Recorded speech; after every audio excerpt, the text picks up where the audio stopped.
انسانی زندگی میں غم اور خوشی اس طرح ایک دوسرے کے ساتھ قدم بقدم پہلو بہ پہلو چلتے ہیں کہ کبھی غم غلبہ پا لیتا ہے، کبھی خوشی، لیکن دونوں بیک وقت انسانی زندگی کے ساتھ لازم ملزوم کی طرح دکھائی دیتے ہیں، اور کوئی انسان ایسا نہیں جس پر ان دو حالتوں میں سے کوئی ایک حالت طاری نہ ہو۔ یوں معلوم ہوتا ہے جیسے زمانے کی بنتی رات اور دن کے ساتھ کی گئی ہے، ویسے ہی انسانی زندگی کی بنتی غم اور خوشی کی دو دھاگوں کے ساتھ کی گئی ہے۔ جہاں تک غیر مومن انسانوں کا تعلق ہے، نہ ان کی خوشی ان کے قابو میں، نہ ان کے غم ان کے قابو میں۔ خوشی ہو تو وہ اپنی اوقات بھول جاتے ہیں اور فرح فخور بن جاتے ہیں۔ قرآن کریم نے جو فرح فخور کا لفظ بولا ہے، اس کا مطلب یہ ہے کہ خوشی کے وقت غم کی حالت کو بالکل یکسر فراموش کر دینا اور خوشی کے صحرا سراسر اپنے سر باندھ لینا اور فخر کے ساتھ دنیا میں پھرنا اور غم والوں کو بھول جانا، یہ تمام امور ان دو لفظوں میں بیان ہوئے ہیں، اور اس کے علاوہ بھی بہت سے معنی ہیں جن کا یہ دو الفاظ احاطہ کیے ہوئے ہیں۔ لیکن جہاں تک مومن کا تعلق ہے، اس کو نہ خوشی غموں سے غافل کرتی ہے، نہ غم والوں سے غافل کرتی ہے۔ نہ خوشی اس پر ایسا قبضہ کر لیتی ہے کہ وہ سمجھے کہ یہی میری ساری زندگی ہے اور میں اس کا حقدار ہوں اور میرے لیے خوشی کے سوا اور کچھ نہیں۔ نہ خوشی کی حالت میں مومن یہ سمجھتا ہے کہ خوشی کا دور میری اپنی محنت اور کوشش کے نتیجے میں حاصل ہوا ہے۔ وہ کلیتاً ہر خوشی کو اپنے رب اور مالک کی طرف لوٹا دیتا ہے اور اس کے حضور پہلے سے بڑھ کر شکر اور حمد کے ساتھ جھک جاتا ہے، اور جب غم اس پر طاری ہوتا ہے تو غم سے مغلوب نہیں ہوتا۔ جیسا کہ کافر کے متعلق، غیر مومن کے متعلق فرمایا کہ جب غم اس کو ملتا ہے تو یئسن کفور ہو جاتا ہے، مایوس ہو جاتا ہے، زندگی کی ان حالتوں سے غافل ہو جاتا ہے جو غم کے بعد خوشیاں بھی لایا کرتی ہیں۔ زندگی کے اس کردار کو سمجھنا بھول جاتا ہے کہ زندگی تو غم اور خوشی کی دو بنتیوں، ایک ہی تسلسل کا نام ہے جو دو دھاگوں سے بنا گیا ہے، اور غم کی حالت میں غرق ہو جاتا ہے، ڈوب جاتا ہے اور پھر ناشکری کرنے لگتا ہے۔ وہ خوشی کے لمحات جو خدا تعالیٰ کی طرف سے اس کو عطا ہوئے تھے، ان کی ناشکری کرتا ہے اور کہتا ہے کہ بس یہ چند دن کی زندگی تھی، یہی تھا تیرا حوصلہ، اور اس کے سوا ہمارے مقدر میں اور کچھ نہیں لکھا ہوا تھا۔ اتنی تھوڑی سی خوشی دینی تھی تو اس خوشی کا فائدہ کیا؟ شاعروں نے بھی اسی طرح اللہ تعالیٰ پر طعن آمیزیاں کی ہیں۔ وہ سمجھتے ہیں کہ ہمارا حق ہے، ہم جو چاہیں خدا کو کہہ لیں۔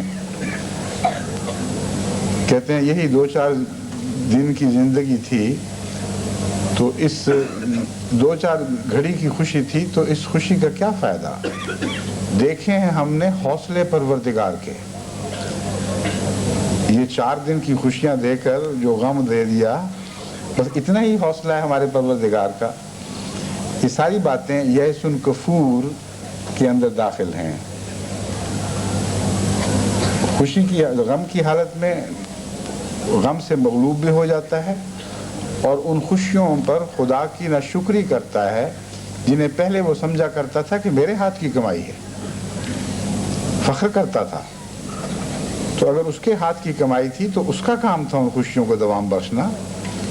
لیکن عجیب حالت ہے کہ جب خوشیاں ملتی ہیں تو اپنی طرف منسوب کر لیتا ہے، جب غم ملتے ہیں تو خدا پر تہمت باندھتا ہے اور کہتا ہے تیرے حوصلے نہیں ہیں کہ تو نے تھوڑی سی خوشیاں دی اور پھر غم دے دیے۔ جو مومن خدا تعالیٰ کی اس تقدیر کو سمجھتے ہیں وہ خوشیوں پر بھی راضی ہوتے ہیں اور غموں پر بھی راضی ہوتے ہیں، اور ان آزمائشوں پر پورے اترتے ہیں، جبکہ غم کی حالت میں خوشی منانے کو حکم ہوتا ہے اور خوشی کی حالت میں دوسروں کے غم سمیٹنے کا حکم ہوتا ہے۔ بس مومن کی زندگی میں در حقیقت خوشیاں اور غم کوئی عارضی پیغام نہیں لے کے آتے، وہ زندگی کا فلسفہ اسے سمجھاتے ہیں، اور دونوں کے ساتھ زندگی بسر کرنا مومن کا شیوہ ہے۔ مومن کو یہ طاقت ودیت فرمائی گئی ہے کہ بیک وقت دونوں کے ساتھ وہ سلوک کرتا ہے جو ایک بالغ نظر انسان کو کرنا چاہیے۔ عید کا موقع بھی ایک ایسا موقع ہے جب بعض ہم میں سے ایسے ہیں جو غم کی حالت میں عید میں داخل ہو رہے ہیں، بعض ایسے ہیں جن کے غم ان سے پیچھے رہ گئے ہیں اور اگلے غموں کا ان کو پتہ نہیں کہ کب آئیں، اس لیے وہ غموں سے فارغ ہو کر عید میں داخل ہو رہے ہیں۔ وہ اگر مومن ہیں تو اگر غم کی حالت میں بھی داخل ہوتے تب بھی عید مناتے، اور وہ مومن جو غم کی حالت میں عید میں داخل ہوتے ہیں وہ خدا کی خاطر اس وقت بھی عید مناتے ہیں جبکہ غموں سے چور ہو رہے ہوتے ہیں۔ اس دور میں ایک واضح مثال ہمارے سامنے ہمارے بوسنین بھائیوں کی ہے، اور اسی طرح دکھوں میں مبتلا بے شمار ان مسلمانوں کی جو مختلف ممالک میں مظالم کی چکی میں پیسے جا رہے ہیں۔ خصوصیت کے ساتھ بوسنیا کے مسلمانوں کا جو حال ہے، مورخین بتاتے ہیں کہ تاریخ میں شاذ و نادر ہی کبھی کسی قوم سے ایسی بدسلوکی ہوئی ہو اور کسی قوم کو ایسے مظالم کا نشانہ بنایا گیا ہو جس طرح آج بوسنین مسلمانوں کو مظالم کا نشانہ بنایا جا رہا ہے۔ لیکن وہ بھی اس عید میں ہمارے ہمراہ داخل ہوئے ہیں، ان کو بھی یہی حکم ہے کہ تم بھی خوشی مناؤ۔ یہ ایسی بات ہے جیسے بعض دفعہ کسی وفات کے موقع پر غمزدہ بچے کھانا بھول جاتے ہیں، ان کا دل نہیں چاہتا کچھ کھانے کو، اس وقت ان کے ہمدرد، ان سے پیار کرنے والے، ان کے اقربا ان کو کہتے ہیں اچھا ہماری خاطر 2 لقمے کھا لو، ہماری خاطر یہ کر لو، اور بسا اوقات بعض بچے ان کی خاطر وہ لقمے کھا لیتے ہیں اور اس سے ان کو کھلانے والوں کو ایک خوشی نصیب ہو جاتی ہے۔ عید کے وقت گویا خدا ہم سے یہ کہہ رہا ہے کہ اگر تم غمگین ہو تو میری خاطر خوشی منا لو، کیونکہ میں نے مسلمانوں کے لیے ایک خوشی کا دن بنایا ہے، اپنے غموں کے باوجود میری خاطر خوش ہو جاؤ۔ یہ خوشی جو غم کی حالت میں منائی جاتی ہے، یہ جس منہ کی خاطر منائی جاتی ہے اس کو ہمیشہ کے لیے راضی کر لیتی ہے، اور اس کے نتیجے میں اس کی خوشیوں کو دوام بخشا جاتا ہے، اس کو ایسی سکینت قلب نصیب ہوتی ہے جو عام انسان کے تصور میں بھی نہیں آ سکتی۔ اگر کوئی انسان دکھوں سے چور ہو، خواہ وہ قومی لحاظ سے جیسا کہ بوسنین مسلمانوں کی نہایت دردناک حالت ہے، یا انفرادی لحاظ سے اس کے عزیز اور اقربا اس کو ساتھ چھوڑ گئے ہوں، یا اور کئی قسم کے زمانے کے مصائب کے نیچے پیسا گیا ہو، پھر بھی وہ خدا کی خاطر ان خوشیوں میں شریک ہو جو مسلمانوں کے لیے اللہ تعالیٰ نے مقرر فرمائی ہیں، تو میں یقین رکھتا ہوں کہ اس کے نتیجے میں اللہ تعالیٰ کی دائمی رضا اس کو حاصل ہوگی، اور اس کی خوشیوں کے دور کو آئندہ لمبا کیا جائے گا، اور اس کے غموں کو دور کرنے کی اللہ تعالیٰ ضمانت دے گا۔ بس خدا کو راضی کرنا اور خدا کی خاطر خوشی منانا ایک بہت ہی مبارک اقدام ہے۔ اس پہلو سے میں ہر اس غمزدہ کو یہ پیغام دیتا ہوں جو آج اپنے ان بھائیوں کے ساتھ اس خوشی میں شریک ہے جن پر آج غم کا دور نہیں، کہ وہ خدا کی خاطر خوش ہوں، چاہے بناوٹ سے خوشی کرنی پڑے، خدا کی خاطر ہنسیں چاہے بناوٹ کی ہنسی ہنسنا پڑے، کیونکہ پیاروں کی خاطر بعض دفعہ انسان بناوٹ بھی اختیار کر لیا کرتا ہے، اور یہ محبت کے سودے ہیں، محبت کے رشتے ہیں۔ ان کے نتیجے میں اللہ تعالیٰ کی دائمی رضا ان کو نصیب ہوگی۔ غموں کی حالت میں اپنے وجود کو قائم رکھنا اور بے حوصلگی کا شکار نہ ہو جانا، غموں کی حالت میں امید باندھے رکھنا اور یقین رکھنا کہ ہر رات کے بعد ایک دن بھی آیا کرتا ہے، یہ مومن کا خاص نشان بتایا گیا ہے، مومن کی خاص صفت بیان فرمائی گئی ہے۔ لیکن یہ کیسے نصیب ہوتی ہے، اس سے متعلق میں نے جو آیت قرآنی تلاوت کی ہے اس کے ایک ایسے پہلو کی طرف آپ کو متوجہ کرنا چاہتا ہوں جس کی طرف اس سے پہلے میری نظر نہیں گئی تھی، لیکن آج رات کو دعا کے وقت اللہ تعالیٰ نے ایک یہ بھی مضمون سجھا دیا۔ میں نہیں جانتا کہ اور پہلے بیان ہوا ہے یا نہیں، لیکن مجھے تو پہلی دفعہ اس آیت کا ایک اور مضمون اس طرح روشن ہوا جس کا اس عید کے ساتھ اور ان باتوں کے ساتھ گہرا تعلق ہے جو میں آپ کے سامنے رکھ رہا ہوں۔ بالعموم اس آیت کا ترجمہ جو سمجھا جاتا ہے اور وہ درست ہے، وہ یہ ہے ان الذین قالوا ربنا اللہ ثم استقاموا۔ وہ لوگ جو یہ کہتے ہیں کہ اللہ ہمارا رب ہے اور اس کے نتیجے میں ان کو دنیا تکلیفیں دیتی ہے اور طرح طرح کی ابتلاؤں میں جھونکتی ہے اور طرح طرح کے عذابوں میں مبتلا کرتی ہے، خدا کی خاطر یہ کہنے کے جرم میں کہ اللہ ہمارا رب ہے، دنیا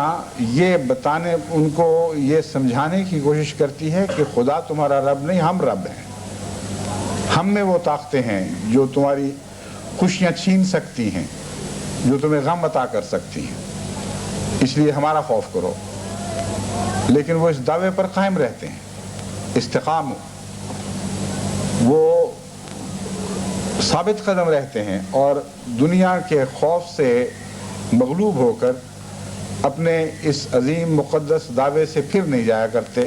کہ اللہ ہی ہمارا رب ہے اور کوئی رب نہیں ہے۔ یہ وہ معنی ہے جس کو اکثر مختلف شکلوں میں بیان کر چکا ہوں، لیکن جو نیا معنی مجھے عطا ہوا ہے وہ یہ ہے کہ ان الذین قالوا ربنا اللہ ثم استقاموا۔ وہ لوگ جو کہتے ہیں اللہ ہمارا رب ہے اور پھر اس کے نتیجے میں ان کو استقامت ملتی ہے، رب سے تعلق جوڑنے کے نتیجے میں تباً ان کو استقامت عطا ہوتی ہے۔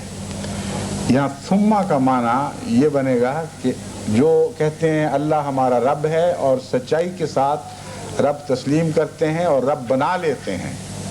ثم استقاموا، پھر لازماً وہ استقامت اختیار کرتے ہیں، اس کے سوا کوئی چارہ نہیں۔ جس کا رب جو کہے اللہ ہمارا رب ہے اور پھر رب کا ہو جائے اور رب کو اپنا دیکھ لے، اس کے لیے استقامت کے سوا ہے کیا؟ جس کے ساتھ اس کا رب کھڑا ہو اسے دنیا کیسے خوف دلا سکتی ہے؟ تو وہ خدا سے طاقت پاتے ہیں، اپنے رب سے طاقت پاتے ہیں، اور جو اپنے رب سے طاقت پا کر مصائب میں استادہ ہو جاتے ہیں اور کھڑے اور قائم ہو جاتے ہیں، ان پر فرشتے نازل ہوتے ہیں۔ بس یہ ایک بہت ہی لطیف مضمون ہے قرآن کریم کا، جس پر آپ غور کریں تو ہمیں مصائب میں استقامت پانے کا راز سکھلا دیا گیا ہے۔ اس معنی کی روح سے مصائب خواہ خدا کہنے کے نتیجے میں نازل ہوں پڑیں انسان پر یا ویسے پڑیں، دنیا کے عام مصائب ہوں یا دینی مصائب ہوں، جب بھی انسان مصیبتوں کا شکار ہوتا ہے اور ابتلاؤں کی چکی میں پیسا جاتا ہے، اس کے لیے ایک ہی بقا کا رستہ ہے اور اس کے سوا کوئی رستہ نہیں کہ وہ اپنے رب کی طرف جھک جائے اور یہ اعلان کرے کہ اللہ ہمارا رب ہے، ہم اس کے ہیں، وہ ہمارا ہے۔ جب وہ یہ کہیں گے اور کامل یقین کے ساتھ یہ کہیں گے، جب رب کو اپنا بنا لیں گے، ثم استقاموا، پھر وہ استقامت پائیں گے، اور ایسی استقامت ہے جس کے ساتھ خدا تعالیٰ کے فرشتوں کی طاقت شامل حال ہوگی، ان کی تائید ان کو نصیب ہوگی۔ ایسی استقامت نہیں جو وقتی طور پر حاصل ہو جائے اور پھر زائل ہو جائے، بس یاد رکھیں کہ دنیا میں دو طرح سے استقامت دکھائی جاتی ہے،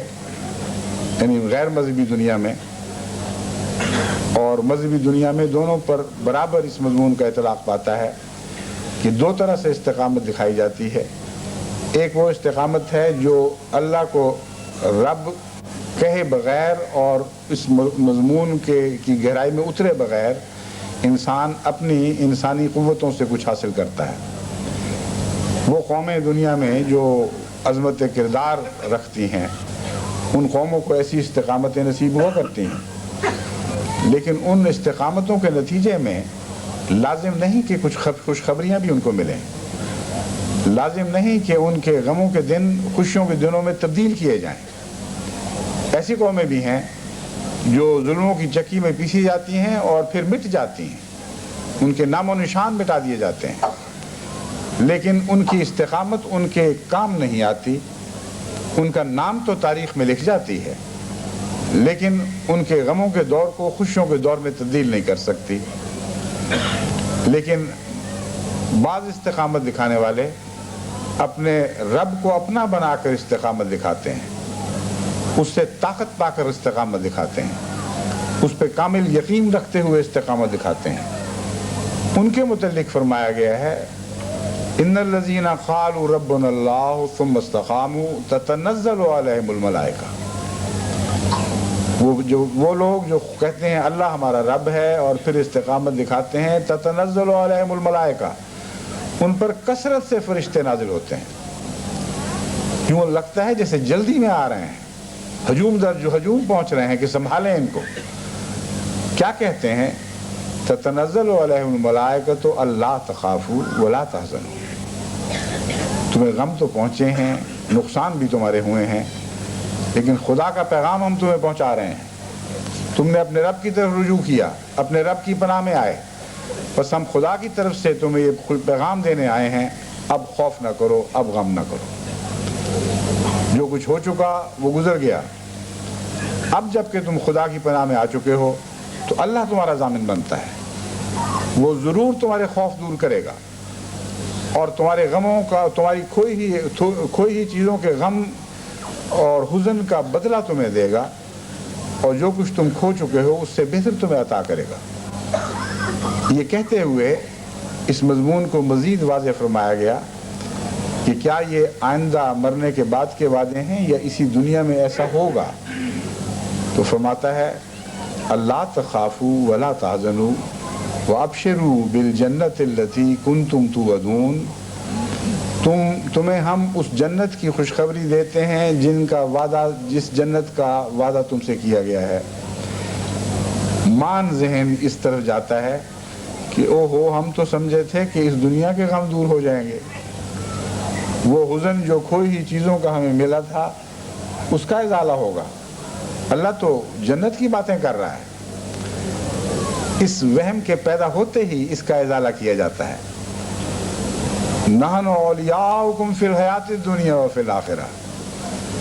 جنت کی باتیں اس لیے کرتے ہیں کہ وہ دائمی جزا ہے، وہ اس سے بہت بہتر ہے جو اس دنیا میں تم پاتے ہو۔ لیکن یہ وہم نہ کرنا کہ یہ مرنے کے بعد کے وعدے ہیں۔ نحن اولیاؤکم فی الحیات الدنیا وفی الآخرہ، ہم تو اب تمہارے دوست بنا کر بھیجے گئے ہیں، اس دنیا میں بھی تمہارے ساتھ رہیں گے اور اس دنیا میں بھی تمہارے ساتھ رہیں گے۔ کتنا عظیم اجر ہے ان لوگوں کا جو اپنے غموں اور دکھوں کے نتیجے میں، خواہ وہ مذہبی غم ہوں یا دنیاوی غم ہوں، اللہ کو اپنا رب کہہ کر اس کی طرف دوڑتے ہیں۔ بس کچھ وہ لوگ ہیں جو اللہ کو رب کہنے کے نتیجے میں ستائے جاتے ہیں، کچھ وہ ہیں جو غموں اور دکھوں کے وقت میں خدا کی طرف دوڑتے ہیں، ان دونوں کے لیے خوشخبری ہیں۔ فرماتا ہے نحن اولیاؤکم فی الحیات الدنیا وفی الآخرہ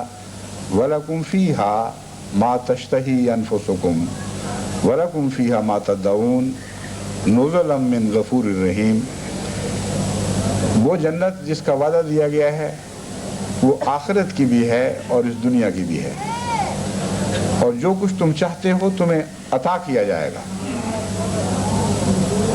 جو کچھ تمہاری تمنائیں ہیں وہ پوری کی جائیں گی۔ یہ تمہارے رب کی طرف سے مہمانی ہے، اب مہمانی کا مضمون صاف بتا رہا ہے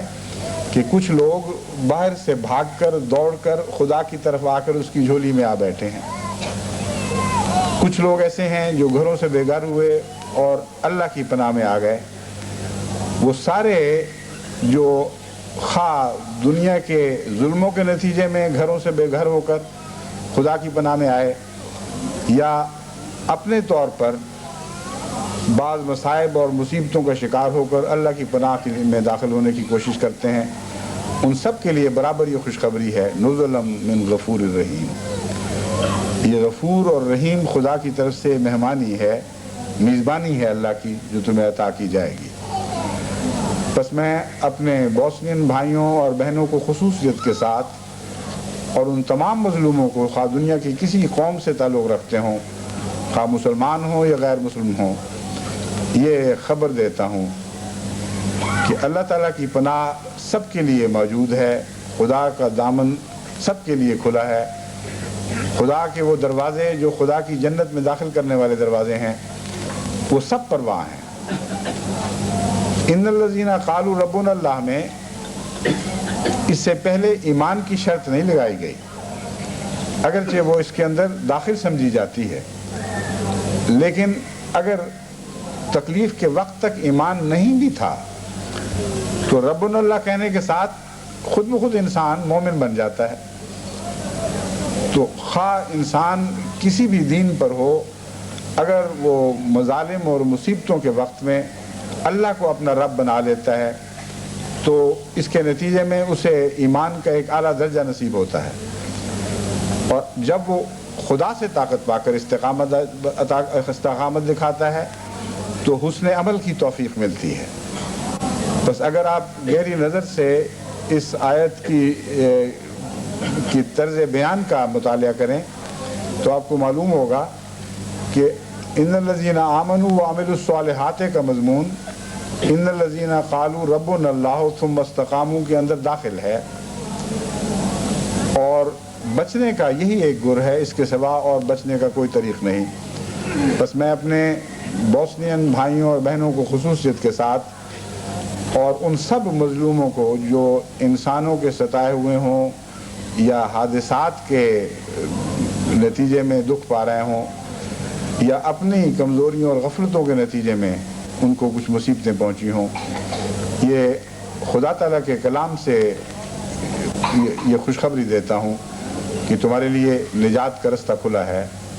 تمہارے غموں کو خوشیوں میں تبدیل کیا جا سکتا ہے اگر تم اللہ کو اپنا رب بنا لو. بس بہت سے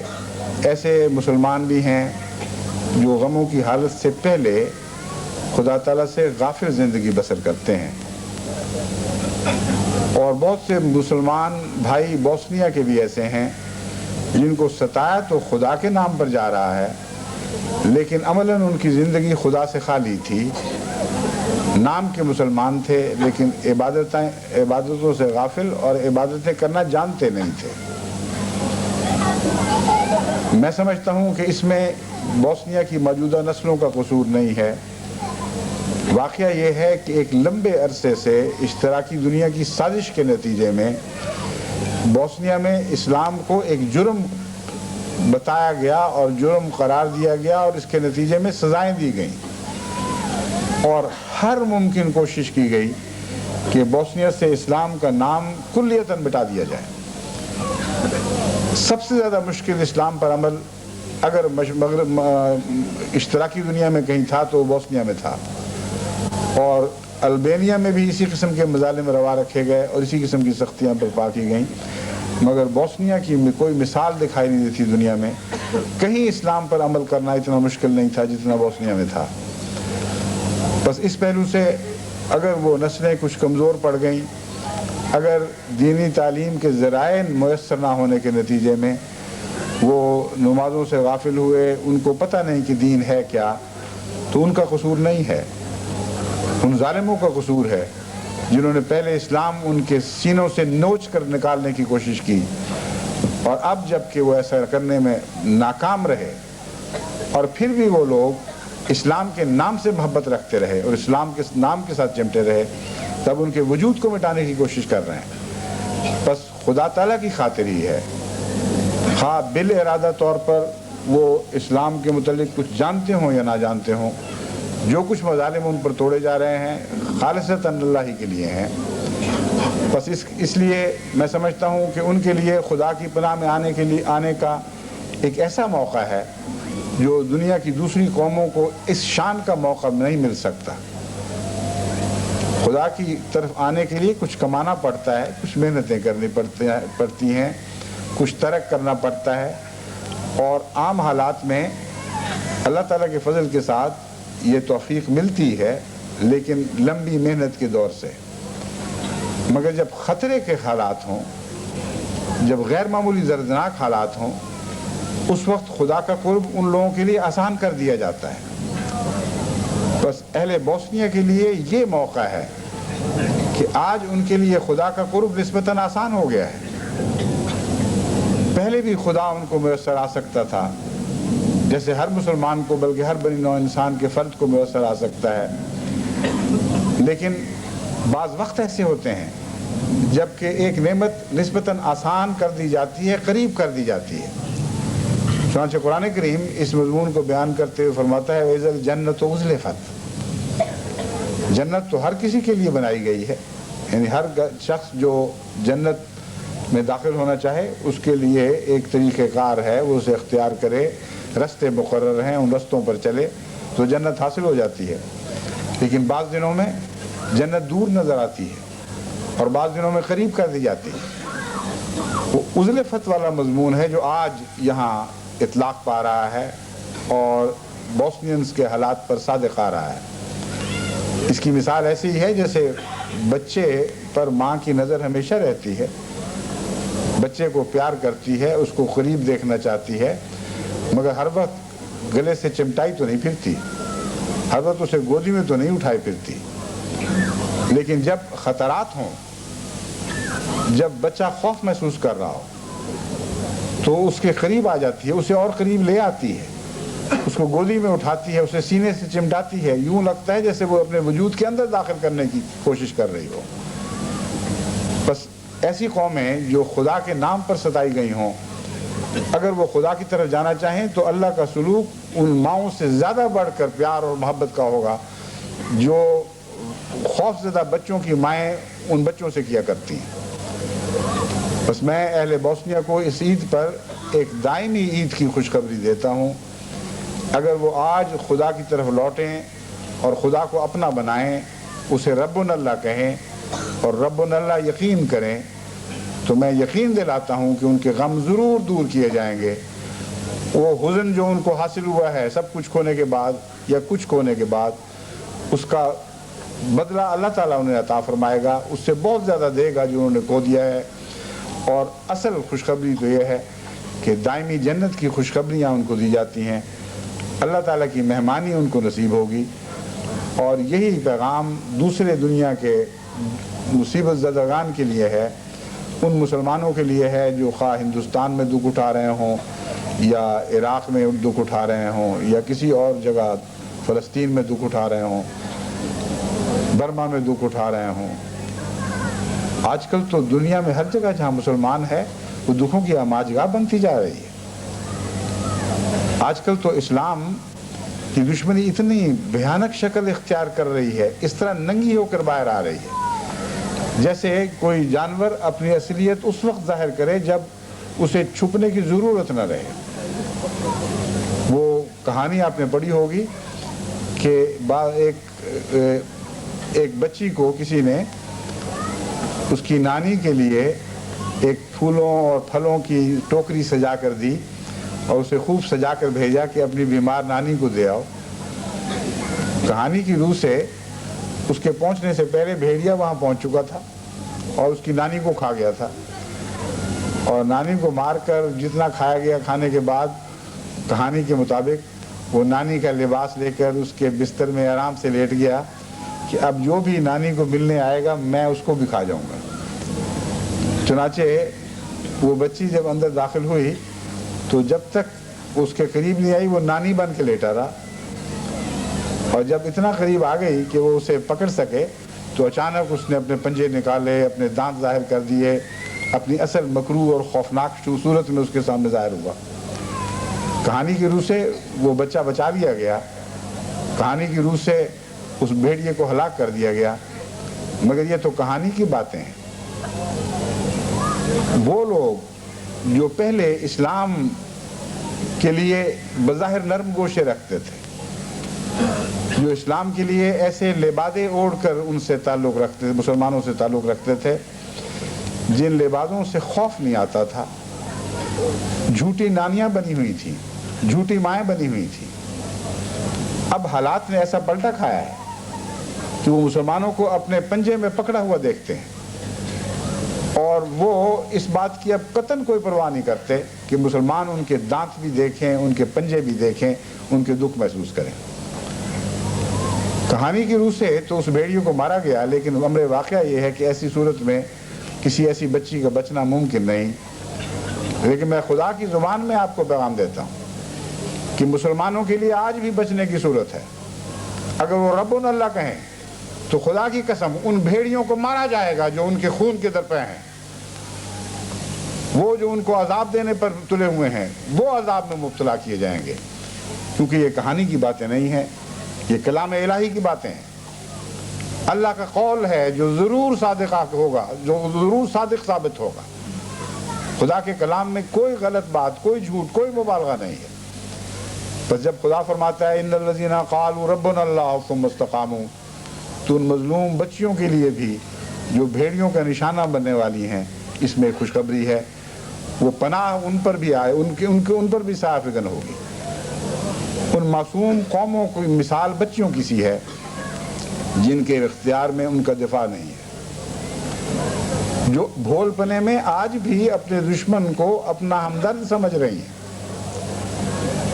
کچھ عملاً ان کی جھولی میں جا چکی ہیں، کچھ ان کی طرف بڑھ رہی ہیں۔ ان کو میں یہ پیغام دیتا ہوں کہ یہ خطرات کے مقام ایسے آ چکے ہیں کہ اب اگر تم نے آنکھیں نہ کھولیں تو پھر تمہارے بچنے کا کوئی سوال باقی نہیں رہے گا، تم صفحہ ہستی سے مٹا دیے جاؤ۔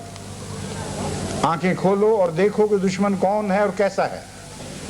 اور پھر ربنا اللہ کہو، پھر اللہ کو آواز دو۔ وہ ماں جو اپنے بچے کی خطرے کی آواز کے وقت جھپٹتی ہے اور طاقتور دشمن کے مقابل پر بھی سامنے سینہ سپر ہو جاتی ہے کہ میں اپنے بچے کو بچاؤں، خدا اس ماں سے زیادہ غیرت دکھائے گا تمہارے لیے، زیادہ قوت کے ساتھ جھپٹے گا، اور خدا کے سامنے تو کوئی دشمن طاقتور نہیں ہے۔ بس ان الذین قالوا ربنا اللہ میں جو پیغام دیا گیا ہے وہ بوسنین ہی کے لیے نہیں بلکہ تمام ان مسلمان قوموں کے لیے ہے جن کے سامنے اب بھیڑیوں نے اپنے پنجے نکال لیے ہیں، اپنے دانت کھول دیے ہیں اور حملہ آور ہو رہے ہیں، اور ہر طرح سے مسلمان کو ذلیل و رسوا کیا جا رہا ہے۔ مجھے یاد ہے جب بوسنیا کا سلسلہ چلا تو آغاز میں مجھے تعجب ہوا کرتا تھا کہ مسلمان کیوں کہتے ہیں، یہ بوسنین کیوں نہیں کہتے؟ یہ کیا وجہ ہے کہ خام خواہ سربوکریٹس کو بدنام کر رہے ہیں کہ یہ مسلمانوں کے اوپر حملہ آور ہیں، اور اسلام مسلمانوں کو پیغام دے رہے ہیں کہ دیکھو تم مظلوم ہو، حالانکہ عام دستور ان کے پروپیگنڈے کا یہ نہیں ہے۔ کچھ لمبے عرصے کے بعد غور کرنے کے بعد مجھے یہ بات سمجھ آئی۔ بات یہ ہے کہ اگر کوئی یورپین اور قوم ہوتی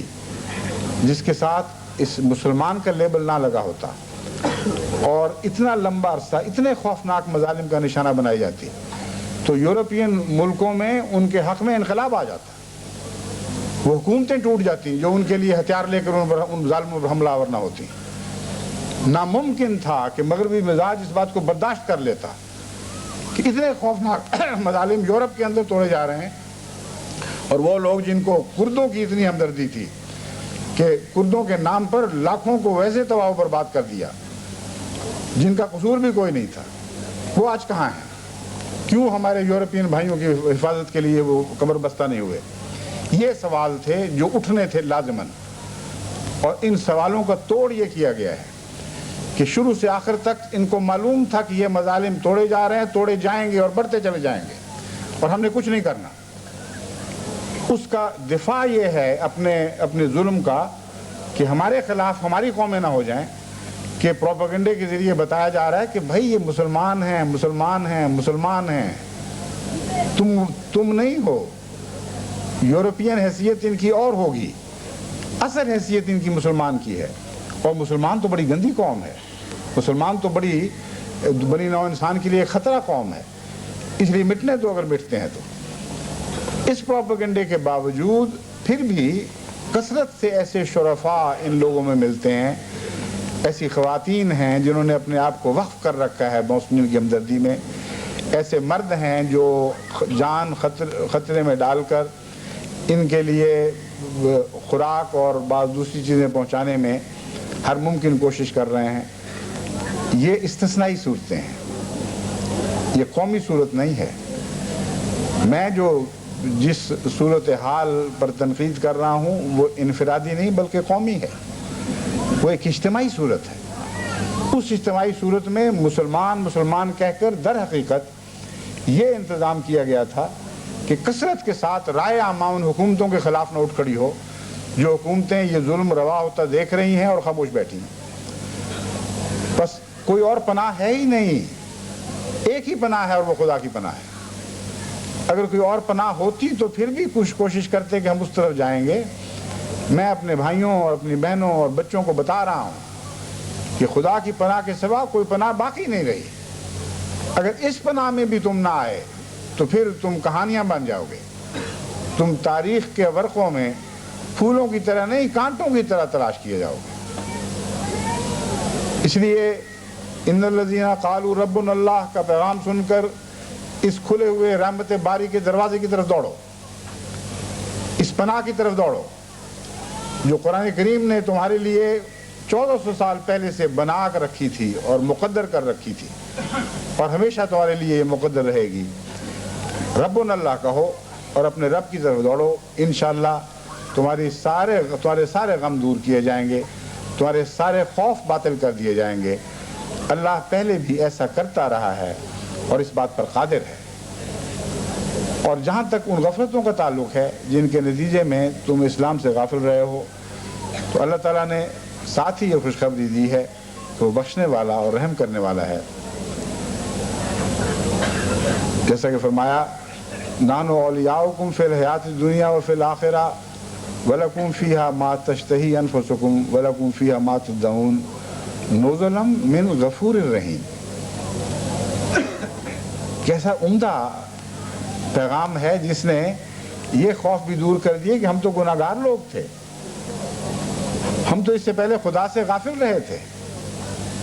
یہ جنت تو شاید ان لوگوں کے لیے بنائی گئی ہو جو خدا والے ہو، دیر سے چلے آ رہے ہوں، جنہوں نے عمریں خدا کی خاطر صرف کی ہوں،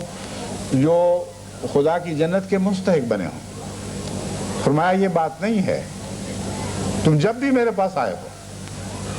خواہ پہلے تم نے مجھ سے تعلق رکھا یا نہیں رکھا، آج جب کہ میری رحمت اور پناہ کا دروازہ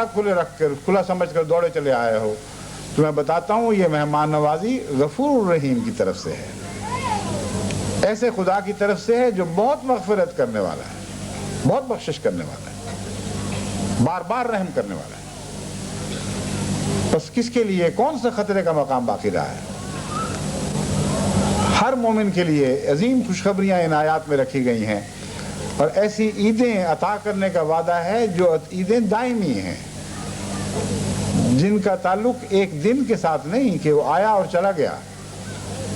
اور عیدوں کی خوشیاں ساتھ لے کر رخصت ہو گیا۔ ایسے عید کے ساتھ ان خوشخبریوں کا تعلق ہے جو دنیا میں بھی ہمیشہ رہے گی اور آخرت میں بھی ہمیشہ رہے گی۔ نحن اولیاؤکم فی الحیات الدنیا وفی الآخرہ۔ اب کبھی ہم تمہارا ساتھ نہیں چھوڑیں گے۔ اللہ نے بھیجا ہے اور کہا ہے کہ ان بندوں کو جو ہمیں اپنا رب بنا چکے ہیں، مجھے اپنا رب بنا چکے ہیں، ان کو جا کے کہو ہم تمہارے ساتھ رہنے کے لیے آئے ہیں، خوشخبریاں دے کر واپس چلے جانے کے لیے نہیں آئے، موت تک تمہارے ساتھ رہیں گے، موت کے بعد بھی تمہارے ساتھ رہیں گے۔ تو اتنی عظیم الشان خوشخبریوں سے غافل رہ کر اپنی دنیا کو بھی خراب کر لینا، یا خراب شدہ دنیا کو بحال کرنے کی، ٹھیک کرنے کی کوشش نہ کرنا، اور آخرت کو بھی خراب کر لینا یا خراب شدہ آخرت کو ٹھیک کرنے کی کوشش نہ کرنا، بڑی سخت محروبی اور بدنصیبی ہوگی۔ بس میں امید رکھتا ہوں کہ وہ احمدی جو بوسنینس کے ساتھ تعلق رکھ رہے ہیں،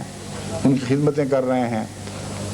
ان تک یہ پیغام پہنچائیں اگر وہ آج اس پیغام کو نہیں سن رہے، اور ان سے کہیں کہ اپنے دوسرے بھائیوں تک بھی یہ پیغام پہنچائیں کہ مایوسی کا کوئی مقام نہیں ہے، کفران نعمت کا کوئی موقع نہیں ہے۔ تم اللہ سے تعلق جوڑو اور پھر دیکھو کہ خدا کس طرح تمہارے حالات کو تبدیل فرماتا ہے، اور آواز کو آواز در آواز دوسروں تک پہنچاتے چلے جائیں، یہاں تک کہ تمام مظلوموں تک یہ آواز پہنچ جائے کہ تمہارے لیے آج ایک پناہ کا دروازہ کھلا ہے۔ اور اس کے ساتھ ہی ان کو خدا کی طرف واپس لانے کا پیغام بھی تو دینا ہے۔ میں یہ نہیں کہہ رہا کہ احمدیت کی تبلیغ کرو، احمدیت اسلام ہی کا دوسرا نام ہے، اس میں کوئی شک نہیں، لیکن آج یہ وقت نہیں ہے کہ ان کی خدمتیں کرو اور ساتھ احمدیت کی طرف بلاؤ۔ سر دست ان کو صرف اس طرف بلاؤ کہ اللہ کی طرف لوٹیں۔ اگر تم نے احمدیت اور غیر احمدیت کے جھگڑے شروع کر دیے تو تم سے جو فائدہ ان کو پہنچ سکتا تھا وہ بھی نہیں پہنچے گا۔ بہت ان میں بھی ہیں جو تعصبات کا شکار ہیں، بہت ان میں ایسے ہیں جو دوسروں کے تعصبات کا نشانہ بنائے گئے ہیں اور دوسروں کے تعصبات ان کے دلوں میں منتقل کیے جا رہے ہیں۔ مجھے تمام دنیا سے جو خبریں مل رہی ہیں ان کے مطابق باقاعدہ ایک منظم مہم کے طور پر تمام بوسنینز کو احمدیوں کے خلاف متنبع کیا جا رہا ہے، اور سعودی عرب اور ان کے چیلے چانٹے اس مہم میں سب سے زیادہ پیش ہیں، اور ان کو بتایا جا رہا ہے کہ دیکھو ان کے قریب نہ جانا، یہ دھوکے باز لوگ ہیں، یہ جادوگر ہیں، یہ ہیں، یہ وہ ہیں، اور یہ محض تمہیں دنیا کی چند نعمتیں دے کر وہ بھی تھوڑی سی تمہارے دین پر ڈاکے ڈالیں گے۔ یہاں تک کہ واقعتاً بعض جگہ معین اطلاع ملی ہے کہ جادوگر کہا گیا ہے کہ یہ جادو کرتے ہیں، اور مشرقی یورپ کے متعلق یہ بات خوب اچھی طرح ذہن نشین کر لیں کہ وہاں ان جگہوں میں بھی جہاں خدا کا تصور بھی مٹ گیا ہے، جادو ٹونا ٹوٹکا یہ ابھی بھی چلتا ہے، اور بعض جو تحقیقات کرنے والے گروہ ہیں ان کی تحقیقات کے نتیجے میں جتنا مشرقی یورپ میں اور روس میں جادو ٹونے وغیرہ پر اعتماد کیا جاتا ہے اور ان پر عمل کرنے کی کوشش کی جاتی ہے، اتنا باہر کی دنیا میں نہیں ہوتا۔ اگر یہ تجزیہ درست ہے تو بہت ہی خطرناک حالت ہے، لیکن قابل فہم ہے۔ واقعہ یہ ہے کہ جب مذاہب مٹتے ہیں تو وہ رسوم اور توہمات بن جایا کرتے ہیں۔ کلیتاً مذہبی اقدار کو انسانی دل اور دماغ سے محو کر دینا انسان کی طاقت میں ہی نہیں ہے۔ انسان کے اندر ایک سرشت ہے، اس انسان کی سرشت میں ایک یقین پیدا کیا گیا ہے، ایک یقین رکھا گیا ہے کہ اس مادی دنیا کے سوا بھی کچھ ہے۔